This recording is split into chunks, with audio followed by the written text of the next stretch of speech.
Hai, aku Charlie dan berumur 16 tahun. Bagaimana kamu tahu jika pacarmu gila?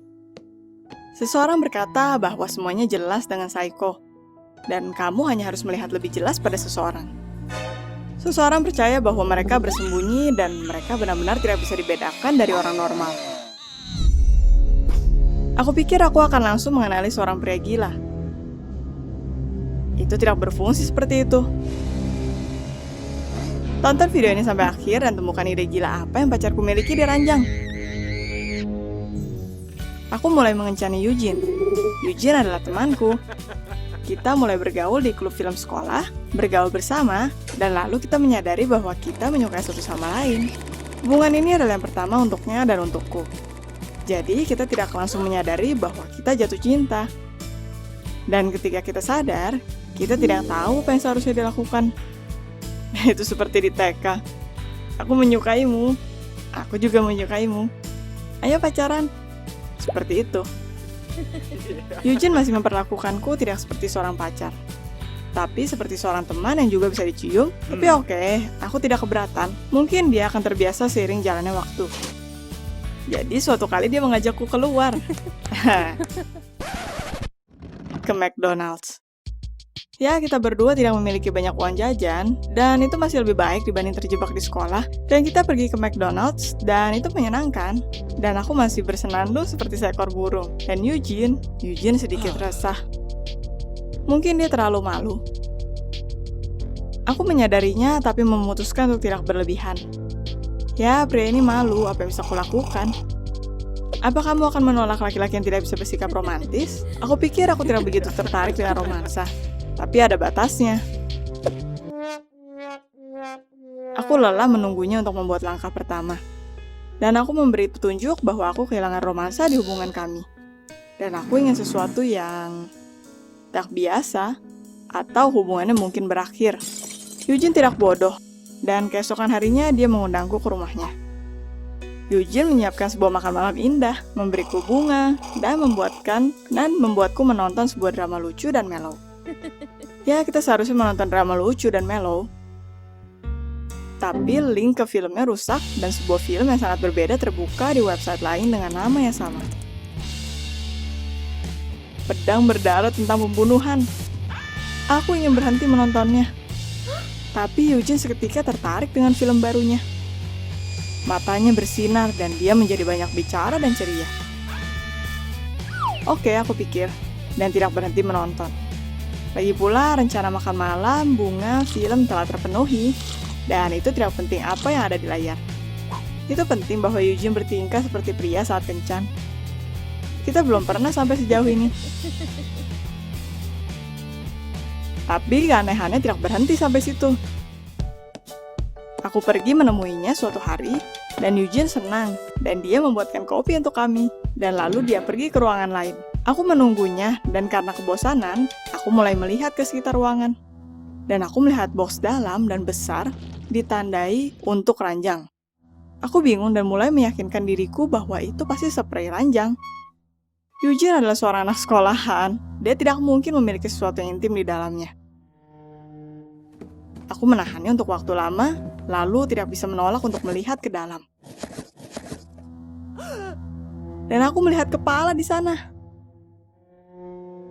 Tidak nyata. Oh Tuhan, palsu. Tapi itu cukup untuk mengejutkanku. Mereka sangat meyakinkan, dan di sana ada darah palsu. Aku tidak menunggu Eugene untuk kembali. Jadi aku kabur. Apa yang terjadi tidaklah normal. Dia jelas memiliki suatu keanehan. Mungkin dia menunjukkan filmnya padaku dengan sengaja. Di setiap saat, aku memutuskan untuk selalu waspada dengannya. Aku mulai mencari di Google tentang kemungkinannya. Pertanyaannya, tentu saja kurang lebih seperti, Dear Internet, pacarku tertarik pada film horor. Apa yang harus dilakukan? Jawaban yang satu lebih buruk dari yang lainnya. Seperti, film tidak akan cukup. Dia akan mencari sensasi di tempat lain. Dan lalu... Jadi aku memutuskan untuk menghampirinya dan mendiskusikan semuanya. Setelah aku pergi, dia menghubungiku beberapa kali, tapi aku tidak menjawabnya. Sekarang aku datang tanpa memberitahunya. Eugene sangat takut. Dia mulai gagap. berkata bahwa dia tidak mengharapkanku, menyumpah berkata dia belum bersih-bersih. Lalu aku ingat semua horor dari internet, dan aku antara takut atau marah, tapi aku menerobos masuk. Pergi ke tempat tidurnya dan membuka pintu. Dan melihat sekilas Friday the 13th. Awalnya aku hampir mendapat stroke. Lalu aku menyadari bahwa itu semua hanya sebuah settingan. Tapi itu tidak menjadi lebih baik. Terutama karena di sana ada seorang gadis duduk di sudut yang terlihat seperti ratu dari bagian film Texas Chainsaw Massacre. Dan apa yang lebih buruk? Untuk menemukan pacarmu berencana menjadi seorang maniak, atau bahwa pacarmu menyembunyikan gadis lain di kamarnya. Aku membuka mulutku dan menatap Eugene. Dengan dia meminta penjelasan. Dan mereka sebaiknya tidak berbunyi seperti, "Sayang, aku menemukan seorang gadis yang tidak keberatan bermesraan denganku. Dan 3 boneka dengan saus tomat." Tentu saja yang dia katakan bahwa aku salah paham. Dan aku pergi. Mungkin itu terlalu dramatis. Tapi hatiku hancur. Apa kamu akan memaafkan pacarmu ketika kamu melihatnya di situasi ambigu? Katakan begitu. Aku belum berbicara dengannya selama seminggu. Lagi-lagi aku mencari di internet, berusaha untuk menjelaskan ke orang di forum bahwa pacarku kemungkinan seorang maniak yang ingin menjadi Freddy Krueger. Ibuku tidak menyadari pertengkaran kami. Dia hanya berkata bahwa aku harus mendengarkan Eugene, mengerti, berusaha memaafkan. Apa kita ada di abad ke-19 ketika hanya ada satu pasangan dan tidak ada yang lain? Ya, bahkan dulu ada perceraian. Aku tidak akan mengencani seorang tukang selingkuh yang suka bermain. Eugene tidak akan mudah menyerah. Dia lanjut mengirimiku pesan, mengirim beberapa foto. Aku membuka satu dan aku hampir mual karena gadisnya tertutupi saus tomat. Jika ini meyakinkanku untuk sesuatu, itu berarti kita tidak berada di jalan keanehan yang sama. Lalu aku bertemu dengan temannya di sekolah, Milan. Dia menyodorkan sesuatu seperti majalah ke tanganku dan bergumam bahwa Eugene menyuruhnya memberikan itu. Alasan lain, atau menilai dari tampilan majalahnya, dia ingin mengubahku. Apa dia pikir aku akan menumpahkan saus tomat ke diriku dan bermain sebagai korban dari seorang maniak? Tapi aku mengambil majalahnya pulang. Di sana aku melihat sebuah stiker di majalahnya. Buka halaman 37. Oke, aku akan membukanya. Aku langsung mengenali dekorasi di rumah Eugene, dengan manekin, saus tomat, dan Photoshop. Beberapa foto digabungkan bersama, bersebelahan, seperti di buku komik, dan di buku komik ini, hal-hal menyeramkan terungkap. Sedikit hal lucu, menyadari bahwa hal ini terjadi di rumah pacarku. Tapi hal menyeramkan juga. Dan di sana tidak hanya ada satu gadis. Di sana ada 2 pria lain. Mungkin mereka ada di ruangan lain. Buku komiknya ditemani sebuah surat, di mana Eugene menceritakan tentang horor sebagai genre yang diremehkan. Tentang cintanya pada pembantaian dan tentang mimpinya, suatu hari untuk membuat film pemujaan pertamanya. Sementara itu, ini adalah proyek pertamanya, dan dengan model itu tidak akan berhasil.